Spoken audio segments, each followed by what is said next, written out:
Começa agora. Na Pan News Vitória. Valores com Edu Kopernick. Olá, seja muito bem-vindo ao programa Valores, um espaço de discussão sobre o desenvolvimento do Espírito Santo, sobre como pensam os principais agentes que movem a nossa economia. A gente fala hoje, aqui no programa Valores, do mercado de cartões de benefício, que é um setor em expansão no Brasil, com um valor movimentado de cerca de 150 bilhões de reais por ano. Não é pouca coisa, gente. O Brasil é o maior mercado mundial de benefícios, superando a França, inclusive, que é considerada o berçário do setor. E tem capixaba nesse cenário. A gente fala da Lecard, com 11 anos de atuação no mercado. A empresa tem 1.600.000 usuários. Eu vou confirmar esse número daqui a pouco aqui com o nosso convidado, porque eu acho que é mais já, né? 1.600.000 usuários e uma rede de 100 mil estabelecimentos credenciados. A administradora de cartões benefício atende 720 empresas privadas e 280 órgãos públicos em todo o território nacional. O desempenho garantiu o reconhecimento como a mais bem avaliada no setor no ranking do Reclame Aqui. É aquele ranking que todo mundo que tem alguma queixa sobre algum produto vai lá e reclama, mas essa empresa está com nota 9.3 lá no Reclame Aqui, é uma das maiores notas, uma das notas mais altas. Então a gente conversa agora com o CEO da Lecard, o Erli Vieira. Tudo bom, Erli? Seja bem-vindo ao Valores. Ok, obrigado pelo convite. Sempre é bom a gente falar um pouco, né, da empresa, do nosso trabalho, das realizações que a gente tem feito e tudo que a gente pode contribuir para o Estado, né? Legal, ótimo. Bom, Erli, como é que uma empresa como a Lecard pode surgir em um estado como o Espírito Santo? Porque a gente falou aqui na abertura, uma empresa que movimenta muito dinheiro, que tem muitos clientes e que está no Brasil inteiro. Como é que uma empresa como essa, de cartões de benefícios, como é que a Lecard pode surgir em um estado como o Espírito Santo? Então, o início da empresa, né, que foi 2013, isso há 11 anos atrás, nasceu aqui no Espírito Santo, continua capixaba, né? Estamos aqui com sede, filial e tal. Porém, nós estamos hoje numa abrangência nacional, né? O estado ficou pequeno para a gente. E lógico, e a gente precisa sair também para poder fazer, não é testar a nossa competência, mas aproveitar a nossa competência, né? E lógico que aqui nós temos alguns clientes, né? O cartão de benefício, ele veio sempre, você falou aí nasceu na França, e é isso mesmo, né? Veio com o intuito de dar um vale para que o trabalhador pudesse levar para casa isso e dar para a família. Porque quando recebe em dinheiro, ele pega o dinheiro, sai à noite, 2, 3 dias, ele acaba com o dinheiro. E o vale não, o vale normalmente fica com a família. Então, esse foi o intuito nascedouro do cartão, foi exatamente com essa ideia.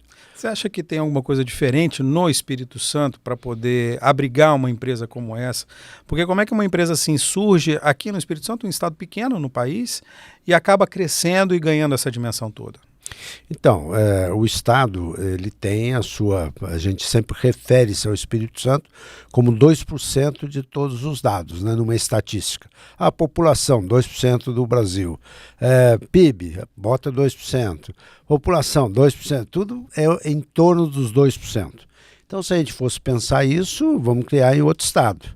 O que é interessante aqui, e foi onde nasceu o cartão, também por ser assim, no regional, você tem pessoas que podem, são conhecidas, que podem ser indicadas. Então o cartão nasceu isso, através de indicações, através de referência. Então foi como nasceu. Só que ele não pode viver disso, né? Porque isso é limitado. Então o cartão logo teve que sair fora do estado. Uhum. Não só aqui da região da Grande Vitória, região metropolitana, mas o estado do Espírito Santo, ele teve que ir para fora. Exatamente para pegar novos mercados. E aí deixa de ter aquilo, oferece lá o cartão para um amigo, oferece tal. Agora não, agora você tem que oferecer para o mercado. Então a disputa fica mais acirrada. Então, inicialmente, eu, por exemplo, não estava aqui no cartão, estou nesses 11 anos, tenho 4 anos no cartão, mas posso, assim, ter uma ideia, né, um raciocínio, que ele nasceu exatamente assim. Nós pegamos a listagem dos clientes nossos lá do Nascedouro, foram todos de indicações. E por que isso? Aonde você vai hoje oferecer o produto, o cartão, e nós temos 11 tipos de cartões, mas você vai oferecer um deles, já existe outro cartão vendendo lá. Já está. Por quê? Porque o cartão, por exemplo, alimentação e refeição, ele é obrigatório em diversos segmentos, onde na convenção laboral e patronal já se exige o cartão alimentação e refeição, que inclusive é feita uma legislação através do PAT, que é o Programa de Alimentação ao Trabalhador. Então ele já tem toda uma regra de como atuar e aonde você vai bater na porta já tem alguém vendendo. Então, lógico, é muito mais difícil você vender fora do que na sua cidade, onde você conhece. Isso que eu ia te perguntar, como é que é a concorrência nesse setor? É muito forte, né? Hoje nós temos aí, dentro do Brasil, nesse mercado que você falou de 150 bilhões, e está aumentando isso. E por que aumenta? Porque nasceu com alimentação e refeição, foi para combustível, foi para farmácia, foi para premiação, foi para um cartão Natal, um cartão presente. Então ele vai cada vez aumentando mais, né? Então esse valor de 150 há a tendência de aumentar. E no mercado assim conhecido nós temos 100 tipos de empresas, 100 empresas participando desse segmento. E você citou até uma coisa que nos interessou muito, o que a gente concentrou nesses 4 anos, foi o seguinte: nós precisamos ganhar novos clientes. Para ganhar novos clientes, você precisa ser conhecido, precisa divulgar. E precisa não só falar de você, mas precisa ter outras pessoas falando de você. Então você citou aí o Reclame Aqui. O Reclame Aqui é um órgão de reputação nacional, onde nós falamos, poxa, lá nós temos que ter um reconhecimento da nossa marca. Nós temos que ser bons para atender isso. E lá eles avaliam 4 notas, né? É a nota de tempo que você responde uma reclamação, é a satisfação pela resposta do cliente, se ele voltaria a fazer negócio com a empresa. Então, tudo isso é avaliado. E nós conseguimos hoje, dos 100 cartões, a melhor nota é a nossa. Eu falo isso tranquilo, que é só entrar hoje no Google, buscar lá, Reclame Aqui, e você vai ver melhores cartões. A primeira empresa que aparece é a nossa. Depois que vem os outros, né? Então, isso para nós foi sempre assim uma busca de mostrar, e para chegar nessas notas, ela não é comprada, ela é obtida, né? Você tem que fazer, conquistar essas notas, isso nós conquistamos. E internamente, uma coisa também que valoriza muito, porque você quer ter resultados na empresa, cuide de gente. Você precisa ter colaboradores que tenham pertencimento à empresa. Muita gente fala, tem que ter engajamento, comprometimento. Eu sempre enxergo o seguinte, é mais do que isso. As pessoas precisam se sentir pertencentes à empresa. Precisa defender. Ele não chega às 6 horas da tarde, ele desliga lá o computador dele, vai embora e não pensa na empresa. O tempo todo ele está ligado, olhando, vendo o que estão falando de outros concorrentes, o que valoriza, e no dia seguinte ele traz para a empresa. Se não for à noite ainda, ligando lá e falando para a gente. Então, nós cuidamos de gente. E para isso nós temos hoje o reconhecimento das melhores empresas para se trabalhar, que é o Great Place to Work. Legal. Então, nós somos reconhecidos hoje, desde maio desse ano, vence maio, pretendemos dar continuidade, e quem faz a avaliação para poder obter esse título são os próprios colaboradores, né? E Erli, você acha que, pegando esse gancho, você acha que o que faz esse mercado de cartões de benefício ser aquecido, você acha que é um pouco essa preocupação das empresas em darem melhores condições para os colaboradores?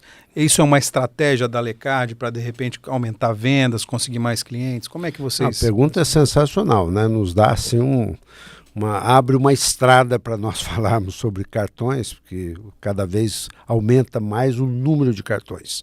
Antes do alimentação e refeição, como eu falei, tem uma amplitude, e um dos que mais tem hoje é o cartão premiação, que é exatamente uma premiação para os seus colaboradores, para os colaboradores terceiros, para os seus representantes, quer dizer, todo mundo que trabalha para a empresa pode ter um cartão premiação. Que ele, além do salário, além do que você combinou de contrato, porque nós temos gente contratada na empresa, seletistas, que tem seu salário, tem seu cartão de alimentação e refeição também, que é até obrigatório, né? E nós damos até acima do valor. E tem um terceiro cartão, que é um cartão premiação. Esse cartão premiação, ele é dado em função do resultado que ele produz. Então, cada colaborador, durante o mês, ele vai trabalhando. E mais, nós também tomamos esse cuidado, que ele vai ganhar à medida que a equipe dele também ganha. Isso quer dizer o seguinte, não adianta ele querer ser mais do que todo mundo ali. Ele tem que ajudar os outros a crescer junto com ele. Porque se ele faz um bom desempenho, mas os outros não, o valor dele vai ser 1. Se todos fizerem um bom desempenho, ele vai ter mais. Ele também ganha mais, tem uma influência. Então essa regra de premiação, de fazer com que as pessoas gostem da empresa, é que o cartão de benefício ajuda muito. A Lecard é uma fintech? É uma empresa de benefícios? Como é que você enquadra a Lecard hoje? Então, eu enquadro como uma empresa no ramo financeiro, né? Um ramo de negócios financeiros. Nós vivemos de taxas que nós, por exemplo, na área privada não se pode mais dar desconto, tem que se fazer tem que receber antes para depois carregar o cartão. Isso é uma regra hoje no Brasil. Então você imagina a disputa que tem. Porque antes, quando podia dar prazo, um chegava lá e falava, eu te dou 15 dias para pagar, o outro dou 30, o outro dou 60, já era uma disputa nessa base. Eu te dou uma taxa de desconto 2%, 3%, tal. Nenhuma dessas coisas pode mais. Nem taxa e nem prazo. Como é que você faz para ganhar esse cliente? Primeiro, tratar bem. É fazer com que o colaborador lá do seu cliente, o usuário do cartão, esteja satisfeito com a rede que se tem.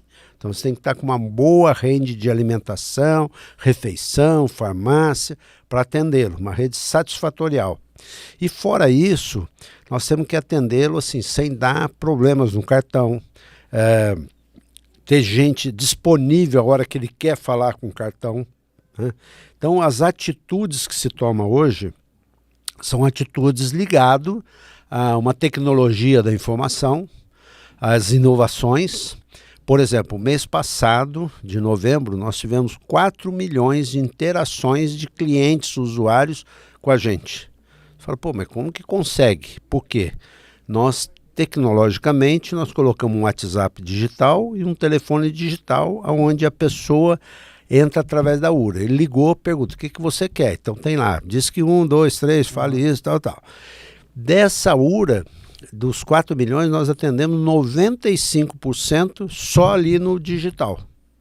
5% ficou para o ser humano, para entrar e falar com o ser humano.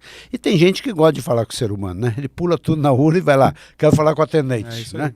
Mas ficou só 200 mil. E outra, nós estudamos semanalmente por que ele não resolveu o problema na URA. Qual foi a razão? E aí nós verificamos para melhorar a URA também, para que menos pessoas, menos interações sejam feitas através do ser humano. Então todas essas técnicas hoje de interações, de algoritmos e tal, nós já praticamos. Então falar, é uma fintech? Se pensar nisso, é uma startup, é uma spin-off, tem de tudo. Você pode dar o nome que quiser, mas vamos dizer, o nosso ramo é um ramo comercialização financeira, né?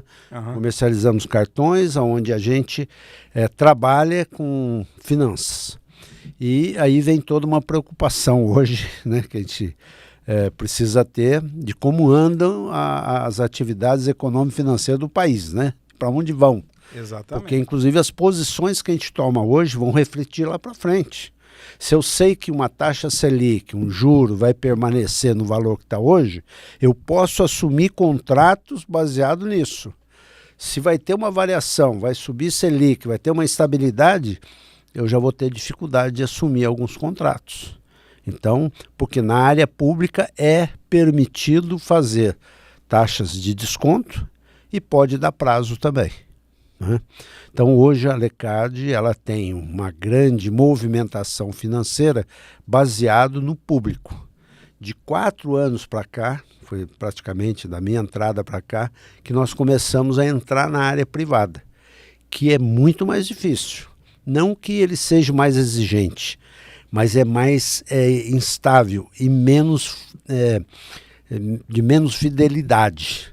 Porque o público, você faz um contrato de 12 meses, está lá, seguindo, você vai só monitorando para não dar problemas, mas o privado não. O privado ele começa a fazer novo negócio, entra funcionário novo, já começa a exigir, num deles já muda de cartão, porque a oferta é grande. Então, se você não está do lado dele acompanhando, você perde o contrato. Vamos ao primeiro quadro do programa, Erli, quadro Dica de Valor. Dica de valor. Erli, qual ativo do Estado você acha que tende a dar um bom retorno? É uma pergunta. Peguei? Qual ativo do Estado que dá um bom retorno? É o cartão de benefício. Nós temos cartão premiação, temos cartão combustível. É uma aplicação boa, né? Principalmente onde você não tem uma ligação do PAT, não tem ligação do privado, você pode fazer aí órgãos públicos, então, muito mais, que pode ter uma vantajosidade para o órgão, ou municipal, ou federal, ou estadual, onde você vai ter uma taxa de desconto, você vai ter um prazo, né? Então é uma excelente aplicação, é um ativo legal. Onde é que estão as oportunidades aqui no Espírito Santo? Bem, o Estado, e aí eu posso falar um pouco, que eu estou há 32 anos aqui, vim de fora também, sou de São Paulo e estou aqui, hoje sou capixaba, a cidade onde eu mais morei foi Vitória, de toda a minha vida aí. Hoje tenho 72 anos, não estou tão novo assim, nem velho, mas vividos, né? E nas oportunidades eu vejo que o Estado, primeiro, ele é costeiro, né? Está na costa do mar. Então o Estado precisa investir muito nessas duas coisas. Uma é turismo, precisa investir muito em turismo, facilidade de estar com praias, facilidade de estar no Sudeste, próximo de estados que têm PIBs muito bons, e pode oferecer um turismo enorme. E o segundo é que você está próximo do mercado internacional, né? A saída é por aqui. Então os portos, eu acho que a gente está até um pouco atrasado com portos. Eu vejo desde que eu cheguei aqui há 32 anos atrás, sempre a gente está falando em portos e tal. Por exemplo, você pega o presidente Kennedy agora, né? Agora foi aprovado. Agora estão dizendo, agora vai. Mas eu estou ouvindo um agora vai há 10 anos, né? Aí você pega Barra do Riacho, mesma coisa. Aqui, o nosso porto aqui, que precisa ser dragado, precisa ser melhorado e tal, sempre com dificuldades. Então eu vejo o seguinte, são duas oportunidades que o Estado tem e que, a meu ver, não estão adequados, não permite ainda usufruir tudo que tem de direito, turismo e mercado internacional. Como é que você acha que o empresário se alinha às necessidades do mercado aqui no Espírito Santo? É uma outra pergunta também que não é fácil. Pela sua experiência, pelo que você tem vivido de mercado aqui, como é que você acha que o empresário se liga a essas coisas, se liga a essas necessidades de mercado e essas oportunidades? Se você pegar esses dois pontos que eu falei, por exemplo, mercado internacional, é você produzir tanto para o consumo nacional como exportar, né? Então tudo que é produto, toda a oportunidade que você tem, principalmente aqui, que você tem um clima muito bom, né? Você tem a área territorial aí para poder, desde plantio, que a gente tem as frutas, tem outros aí, Santa Leopoldina, Santa Teresa, que estão fazendo lá com inhame, né? Quer dizer, você tem área para poder plantar, vender internamente, exportar. Eu acho que essa é uma oportunidade. Você tem a área aí que também se usa bastante, aves, né? Aves, ovos e tal. Eu acho que tem muito para crescer nisso. Tem a parte de turismo, que é trazer gente aqui, movimentar, né, do Brasil inteiro. Você vê outros estados aí sem estrutura tão forte e são bem frequentados, né? E nós não somos tanto. Então, eu vejo que essas são umas oportunidades que têm que ser ainda utilizadas no estado. Normalmente o empresário reclama muito de falta de recurso, falta de financiamento, falta de crédito. Você acha que tem dinheiro no Espírito Santo para esse tipo de desenvolvimento? Eu acho que tem. Eu acho que precisa um pouco buscar, né? O que é buscar? Você tem... Já tivemos aqui, quando cheguei, tinha um Fundap, por exemplo, que era um fundo que desenvolvia muito bem, vieram várias empresas, né, importadoras para cá, exportadoras, depois terminou, mas ainda tem outros planos também. Hoje tem 2 outros planos aí, eu não sou especialista nessa área, mas convivi muito em consultoria com isso, e eu vejo o seguinte, precisa muito, não vou falar nem de avanço tecnológico, nem de competências, mas precisa um pouco de ousadia, sabe? Eu lembro que quando eu vim para o estado, a gente tinha até dificuldade de fazer um MBA, uma pós-graduação, né? Eu mesmo tive que voltar a São Paulo em finais de semanas, durante 2 anos uma vez, voltar lá para a USP à noite, sexta-feira à noite, sábado e até domingo para poder estudar, para desenvolver, e hoje você tem tudo aqui, né? Então isso já animou o estado. Hoje você acha dentro do estado isso. Mas eu vejo que nós precisamos criar novas lideranças, né? A gente precisa ter empresários mais ousados, mais agressivos e buscando. E é possível buscar esses financiamentos. Legal, vamos ao próximo quadro do programa, quadro Valores Inegociáveis. Valores inegociáveis. Erli, quais são os valores que um executivo precisa ter e sustentar independente do momento? Então, uma coisa é ser verdadeiro, né? Não dá para enganar, né? Você precisa acreditar em coisas e fazer valer. Por exemplo, ética, não tem jeito, né? Não é questão da honestidade só, né? É questão de ser ético. Você precisa trabalhar assim, o seu dia a dia precisa ser dessa maneira e precisa cobrar isso, né?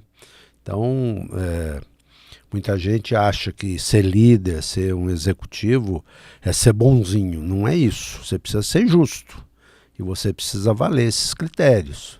Por exemplo, os valores, não dá para abrir mão de determinados valores. E os valores você precisa fazer com que os seus valores e a empresa sejam compatíveis, né? Não dá para trabalhar numa empresa onde o seu valor não é compatível com a empresa. Então é melhor sair, né? Tenta mudar da empresa, se não der, até logo, vai embora. Então eu acho inegociável isso, né? Outra coisa é trabalho, né? Não tem como, né? Você só tem sucesso através do trabalho. Você fala que o único lugar que o sucesso está na frente é no dicionário, né? Depois vem o trabalho. Aqui não tem jeito, no dia a dia o trabalho vem primeiro. Então, eu vejo que... e também gastar seu tempo em coisas úteis, né? Eu acredito muito, por exemplo, dentro da empresa, nós temos uma biblioteca dentro da empresa, eu tenho uma universidade corporativa na empresa, porque eu vejo que nós precisamos ter pessoas que queiram melhorar o seu conhecimento, né? E que possa aprimorar. Nós temos uma dificuldade no Brasil hoje, que é a nossa cultura. Nossa cultura, ela é uma cultura... todo mundo tem cultura, toda empresa tem sua cultura. Você precisa ver qual é para poder ajustar. Mas o Brasil, a gente tem deformações, né, de educação, de educação básica, não só de escola, mas educação de casa, de amigos, de rua, e que nós precisamos mudar isso. Então, como não dá às vezes para você fazer fora de casa, fora da empresa, pelo menos dentro de casa, dentro da empresa você tem que fazer. Você tem que lutar por isso, né? Então, dentro da empresa, você tem que fazer com que esses valores apareçam, que essa cultura seja mudada. De vez em quando aparece assim, né? Nós, por exemplo, tivemos um problema agora dentro da empresa, por exemplo, ponto eletrônico. Né? Tinha um monte de gente batendo ponto. Não, vamos deixar de bater ponto. Vamos tirando, estamos tirando. Então está diminuindo as pessoas que batem ponto. Porque as pessoas precisam entender que eu tenho um horário, eu não preciso bater um ponto para mostrar que eu cumpro o horário. Eu tenho que cumprir o horário, não tem jeito. Né? Então nós estamos tirando. Aí os poucos que tem hoje, bati um ponto 2 relógios de ponto, né, com identificação por digital. Né? Ah, legal. Só que, 6 horas da tarde ficava aquela fila lá. Falei, não é possível um negócio desse. Aí pusemos um ponto no notebook. O cara chega de manhã, a hora que ele chegar, bate o ponto no notebook. E na hora de ir embora, bate o ponto ali. Não tem mais fila, não tem nada. Mas aí veio para fazer isso. Não, mas aí, o outro pode chegar no computador dele lá e fazer. Foi, pelo amor de Deus, se nós tivermos um negócio desse aqui dentro, não dá. A cultura vai pro saco, né? Vai ser uma cultura, um valor, que impraticável. Não dá para ser assim. As pessoas têm que entender que nós estamos avançando, vai chegar uma hora que não vai ter ponto para ninguém. Mas é uma hora que a gente vai desenvolvendo uma cultura de reconhecimento, uma cultura profissional, né? E que eu vejo que nós temos ainda dificuldade no Brasil para ter isso. Você trabalha numa empresa que lida com o setor privado e o setor público. Isso. Como é que é a relação hoje desse meio empresarial com o poder público? Como é que é a relação de vocês hoje? Como é conduzir essa relação? São conduções até diferentes, né? E eu posso assim dizer de cadeira, porque eu tive várias oportunidades na vida, né? Eu me formei com 22 anos e depois fiz mestrado, fiz MBA e tal. Estudei bastante, estive no exterior, fiz muita visita no exterior, tive essa oportunidade para comprar equipamentos, para trazer equipamentos para cá. Tive a oportunidade de fazer comparações de culturas entre Japão, Alemanha, Estados Unidos. Foram 8 países que a gente fez comparações de cultura, de trabalho, né? E isso eu tive essa oportunidade. Então, voltando à pergunta que você fez, nós aqui temos algumas dificuldades, né? Uma delas é fazer com que a gente contrate bem, né? Eu acho que a hora que você contrata bem as pessoas, isso ajuda. Você treina bem e cuide bem dessas pessoas. A hora que você faz isso, as coisas começam a ter o pertencimento que a gente precisa, né? Mas você fez uma outra pergunta. Fiz a pergunta sobre como é que você lida com o poder público. Então, como é que é o empresário lidar com o poder público? E eu fiz um discurso aí, mas é o seguinte, que tem uma ligação. E eu posso te dizer o seguinte, que eu tenho uma experiência também no poder público, né? Eu, durante 2 anos, eu trabalhei como secretário de Desenvolvimento Econômico da Serra. A Serra hoje é a cidade mais populosa, hoje de maior PIB, né, maior arrecadação, e uma cidade que foi assim um exemplo de crescimento, e foi nessa época, 2015 a 2017, que eu tive lá. Foi quando começou a crise, né, naquele governo Dilma e tal. Isso. E a Serra sempre foi muito demandada, ela era comprada, muita gente que vinha para a Serra, então era muitos galpões alugados, galpões sendo construídos para alugar, e de uma hora para outra parou isso.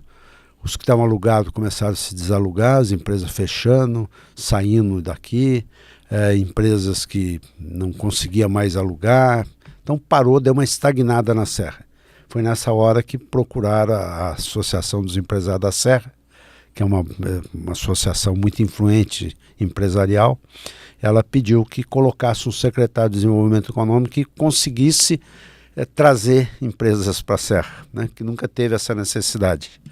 E foi quando me indicaram lá, e eu nem sabia, foi uma surpresa, mas resolvi topar e fui para lá. Eu tenho ainda uma consultoria, hoje lógico que não trabalho direto nela, mas tenho 3 sócios que trabalham.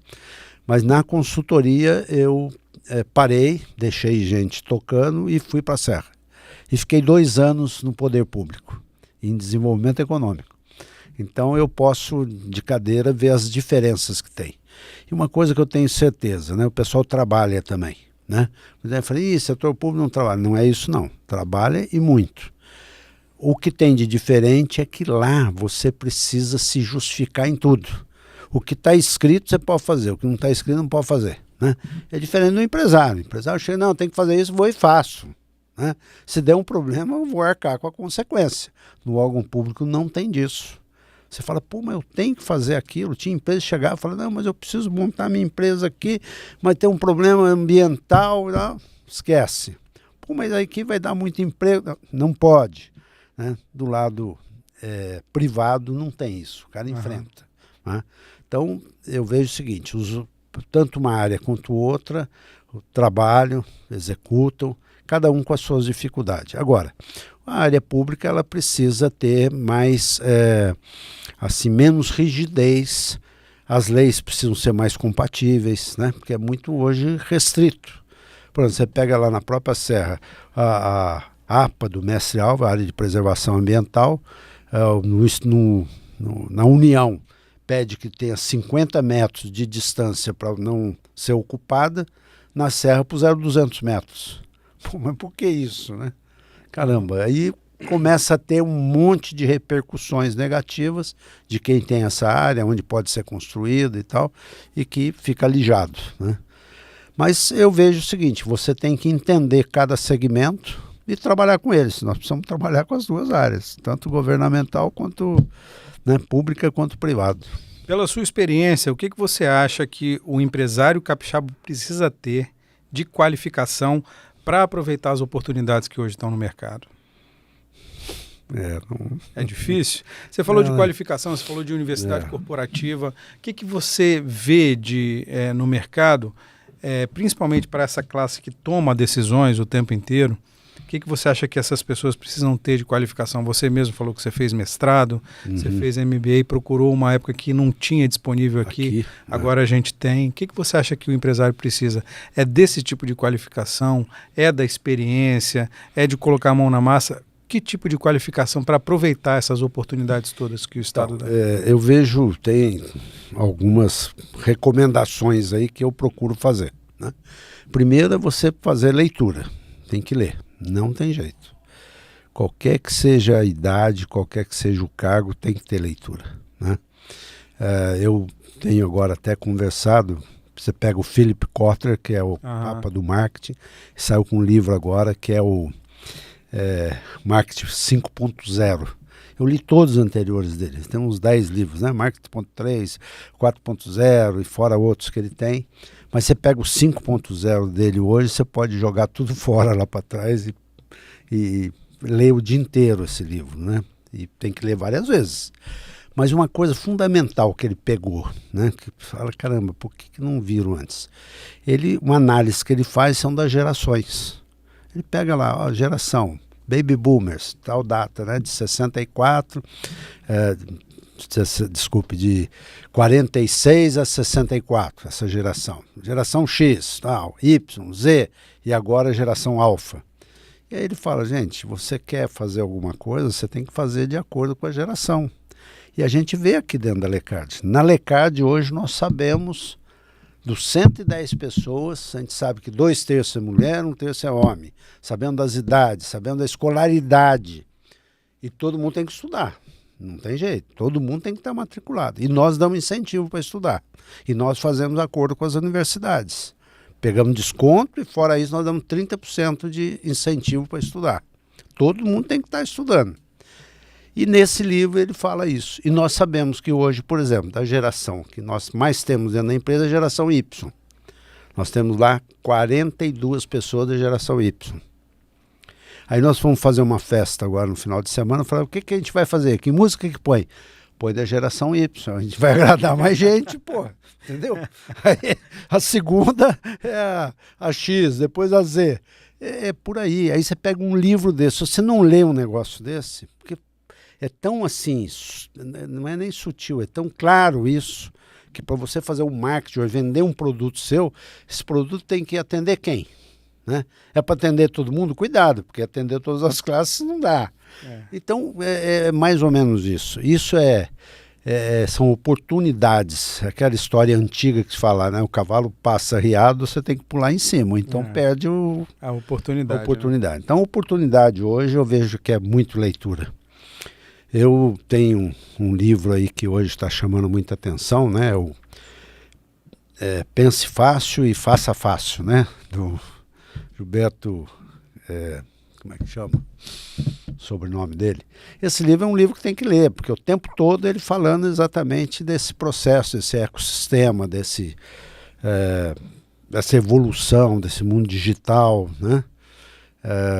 Hoje você pega empresas aí, não vou falar o nome, mas do mercado de roupas e tal, onde eles têm lá os sensores dentro e eu já vi que tem mesmo, nas araras, né?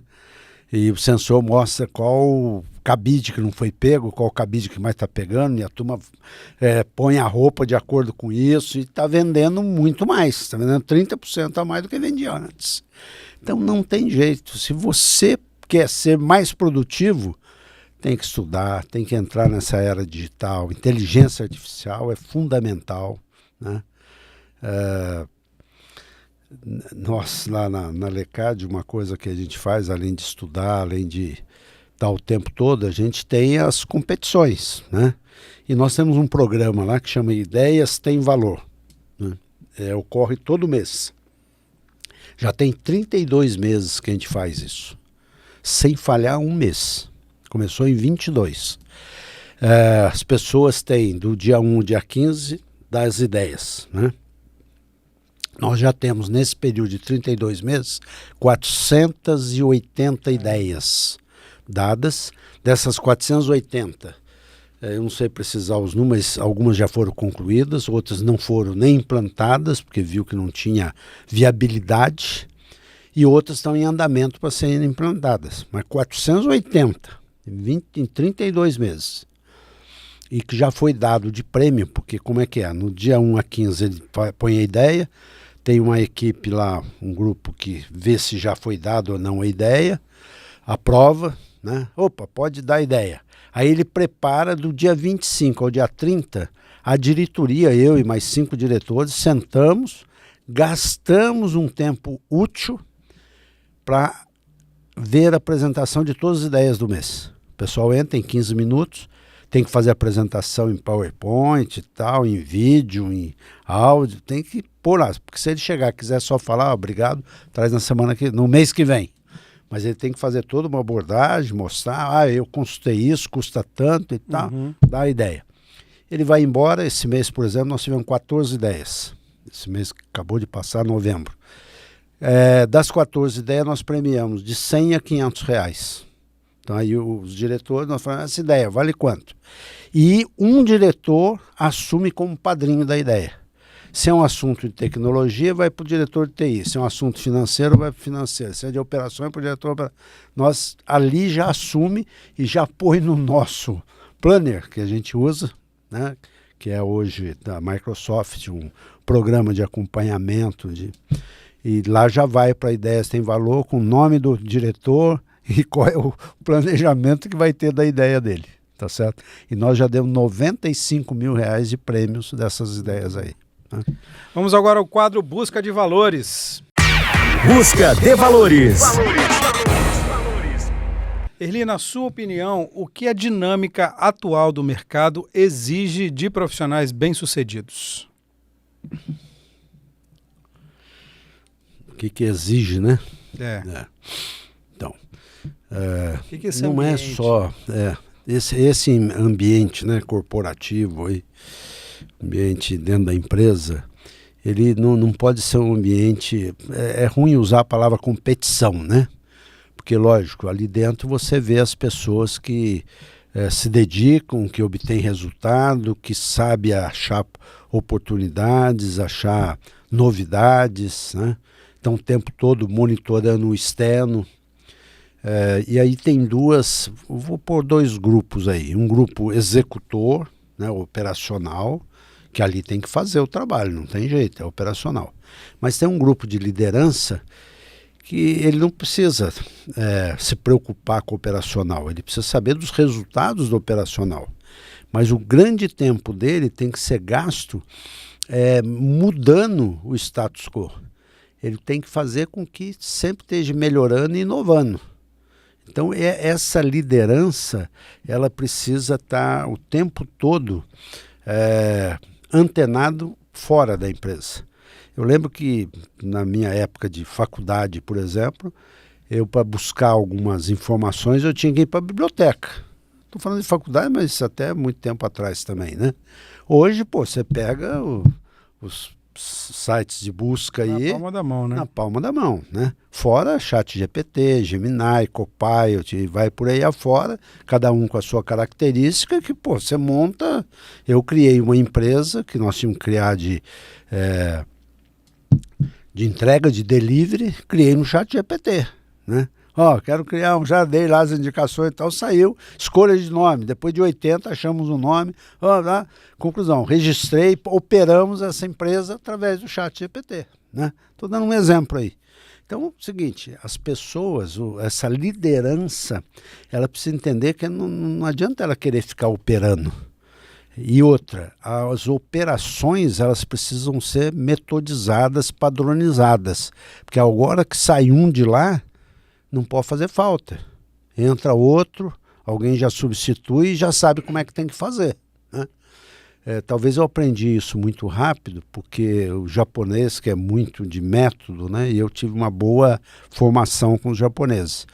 E eles deixam muito claro, né? O Papa da qualidade até do Japão, Kaoru Ishikawa, eu tive com ele 2 vezes aqui no Brasil, tive a oportunidade de estar com ele, e ele falava isso, não tem jeito, vocês querem fazer melhorias, que é o Kaizen japonês, né, que é a melhoria contínua, se você não tem a coisa padronizada, você esquece, não vai dar certo, né? Então, você perguntou de como a gente precisa dar resultado, como é que tem que se manifestar, como é que tem que se proceder, é isso, é deixar o operacional tocando, com os cuidados, né, de saber o que de resultado deles, mas não fique gastando tempo investigando e tal, isso aí é bobeira, isso aí não existe mais. Você tem que gastar seu tempo buscando coisas novas. A inovação, a disruptiva, né? Hoje você assim mudar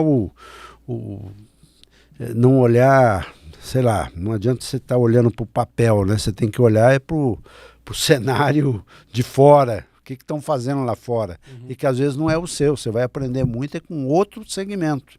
O outro segmento que está fazendo, peraí, por que eu não posso fazer isso aqui também? Né? Você e saber errar, tem que saber errar, né? Você falou muito de conjuntura, de que uma empresa como uma empresa de cartões de benefício não pode fechar contratos longos, precisa estar muito ligado na conjuntura, no que acontece no país, no que acontece no estado, e a gente tem uma questão conjuntural grande que vem por aí, que já está acontecendo, que é a reforma tributária. A Alecard está preparada para a reforma tributária? No fundo é o seguinte, nós vamos ter, preparado ou não, nós vamos ter que enfrentar. Exatamente. Né? Então não adianta sofrer por antecipação. O que a gente pode tentar ajudar toda vez que você encontre com um deputado, um senador, né? E aqui a gente tem até essa facilidade, por ser um estado menor, lógico que menos gente, são só 10 deputados. Senadores 3 em todo que é lugar, né? Mas você imagina 3 num estado grande, 3 aqui, né? Você está sempre encontrando coisa. Toda vez que encontrar, é você também se manifestar. Através das associações, através das federações, né? Tentar exercer seu papel também, né? Mostrar o que pode dar certo, o que pode não dar. Por exemplo, esse negócio de, vamos colocar imposto nas grandes fortunas, no pessoal que ganha mais. Isso não dá certo, nós já vimos em outros países, né? Uma que a gente sempre está em contato, a França fez isso, os caras sumiram de lá, os caras levaram a fortuna tudo para os outros países ali do lado, e ela ficou lá chupando o dedo. Teve que voltar atrás, o próprio Macron, quando assumiu, chamou tudo de volta, caiu a lei lá de impostos em cima de grandes fortunas e tal, e a turma começou a voltar. E a gente ouve isso falar de novo no Brasil. Não dá para aguentar um negócio desse, né? Então, você perguntou, você está preparado? A gente tem que se preparar e aproveitar as oportunidades. Aonde você tiver, poder influenciar, né? A hora que falar reforma trabalhista, cuidado. Tributária. A hora que falar da reforma tributária, cuidado. Tem coisas que a gente pode mostrar onde deu certo, onde não deu certo, né? E o Brasil é isso, não adianta você querer taxar demais, né? O ideal é o seguinte, é todo mundo pagar, porque às vezes também tem gente que não paga, né? Então, isso. E outra é fazer com que seja uma distribuição adequada, onde todo mundo pague adequadamente e que seja bem aplicado, que esse dinheiro seja bem aplicado. Vamos ao próximo quadro do programa, quadro Valores do Futuro. Valores de futuro. Erli, qual o investimento realizado agora que vai dar resultado real daqui a 25 anos? Que pergunta. Essa é a pergunta de 10 milhões de dólares. É verdade. Mas hoje mesmo a gente estava conversando sobre isso, sobre Bitcoin, né? As moedas, criptomoedas e tal, né? E tem gente defendendo e outra. Eu, por exemplo, gosto de discutir esse assunto, né? Porque é um assunto que precisa ser discutido. Tem gente que fala, nem me fala, não quero nem saber disso. Tá? Loucura, vamos ver. Quantas coisas que no passado não se falava, né? Não se aceitava. Até de foguete que não dá ré, né? Não, foguete agora dá. Agora dá. Então, é o seguinte, vamos discutir, né? Eu vejo o seguinte, essa história de estar tudo atrelado ao dólar, né? Tentaram o euro já tem um espaço e tal, mas a Bitcoin é uma coisa que pode emplacar aí para frente, né? E pode ser uma coisa, um grande investimento. Você fala, você faz hoje? Eu não faço, ainda não, né? Mas é possível e nós precisamos estar atentos para isso, né? Que é uma outra saída que pode ser aí daqui 25, já que há 25 anos pode ser uma saída. O que tem do Erli no comando da Lecard?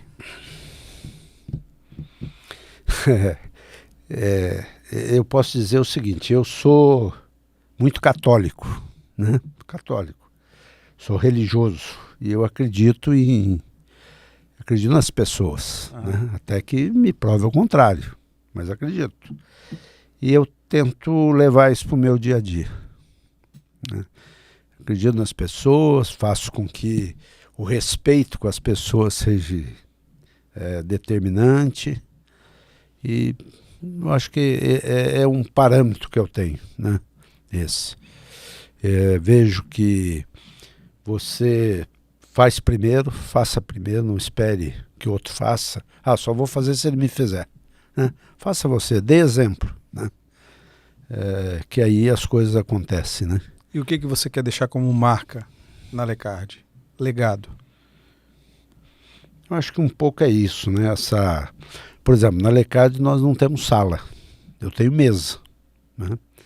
Eu, por exemplo, gosto do digital e tal, apesar de ser embarcado, não sou nativo, sou da Baby Boomers aí, mas eu incentivo muito que se fale pessoalmente com as pessoas, né? Que às vezes tem um sentado numa mesa a 10 metros, pega o WhatsApp e fica, isso aí, dá uma olhada para mim nesse processo, não sei o quê. Aí o outro responde, não, mas que processo? Aí o outro, não sei o quê. Pô, levanta, vai lá na cadeira do outro, em 2 minutos já resolve o problema do que ele ficar brincando no WhatsApp. Isso é desperdício de tempo, né? Então, é uma tecnologia que tem que saber bem aproveitada. Então, e isso eu critico, né? Tem gente que, até para marcar, nós temos lá algumas salas de reuniões, que aí precisa ter espaço para poder discutir os assuntos. E a turma, nós temos uma agenda na porta onde se marca lá as reuniões, né? Isso aqui tem que ser tudo eletrônico. Na primeira semana que fez, deu uma zona lá que, vamos marcar aqui no papel. Qual é o problema de chegar com a caneta e marcar? Então, você falou qual é a marca que é isso, é da conversa. Eu quero deixar essa marca impregnada aí, que eu acho que dá uma boa solução, né? Você atender todo mundo, atender na hora, saber conversar. Como eu também sei que de vez em quando eu estou fazendo alguma coisa, que a pessoa quer, faz o seguinte, daqui 15 minutos você volta, né? Agora eu estou terminando um trabalho que não posso parar. Também tenho algumas atividades. Mas não bate em porta, não bate nada. Chega ali na minha frente e fala comigo, né? Então esse tipo de comportamento, isso eu quero deixar na Lecade. Legal, vamos ao último quadro do programa, quadro Valor Pessoal. Valor pessoal. Erli, qual aspecto da sua vida pessoal é essencial para que você tome as melhores decisões? Aspecto pessoal. Bem, fisicamente não é, né? Mas é um aspecto de saber perguntar, né? De tentar entender, não ser superficial. Né? Isso, para mim, tem uma importância grande, né? A gente entender bem o problema, ouvir muitas pessoas e a decisão não é a minha decisão, né? É uma decisão em grupo. A decisão em grupo, e isso eu aprendi muito cedo. Eu, quando estava na siderurgia, a primeira empresa que eu trabalhei, um diretor me deu um trabalho para fazer, eu fiz rápido e tal, voltei. E ele falou, poxa, mas que trabalho legal, mas você fez sozinho esse trabalho? Eu falei, não, lógico que eu consultei várias pessoas. Eu falei, então nota 5, se fosse sozinho era 10. Eu falei, Jesus, nunca mais eu quero fazer isso. Né? Fazer do jeito que ele falou, quero continuar fazendo do jeito que eu fiz. Eu tenho que ouvir as pessoas. Se eu trouxe um trabalho onde eu ouvi as pessoas, tem mais certeza que está certo. Né? Então, o primeiro erro que eu detectei que eu não devia fazer desse jeito. E aí eu passei a observar muito isso no meu dia a dia, né? Coisas que falo, opa, peraí, isso está certo ou está errado, né? Fazer até um julgamento, mas um julgamento de resultado. Isso vai dar resultado? Isso aí produz mais resultado? Você ouvir as pessoas, com certeza você extrai mais informações, né? E o resultado vai ser melhor. Então, eu acho que essa minha maneira de agir que me ajuda bastante no dia a dia.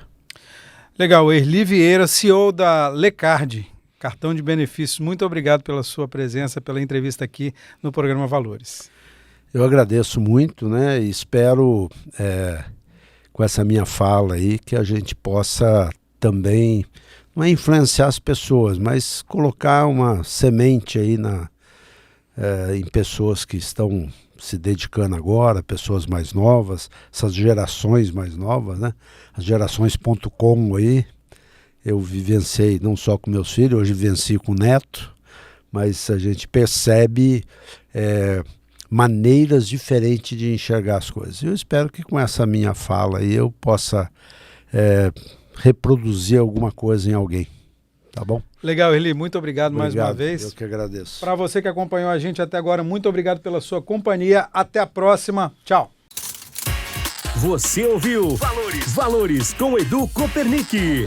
Até o próximo.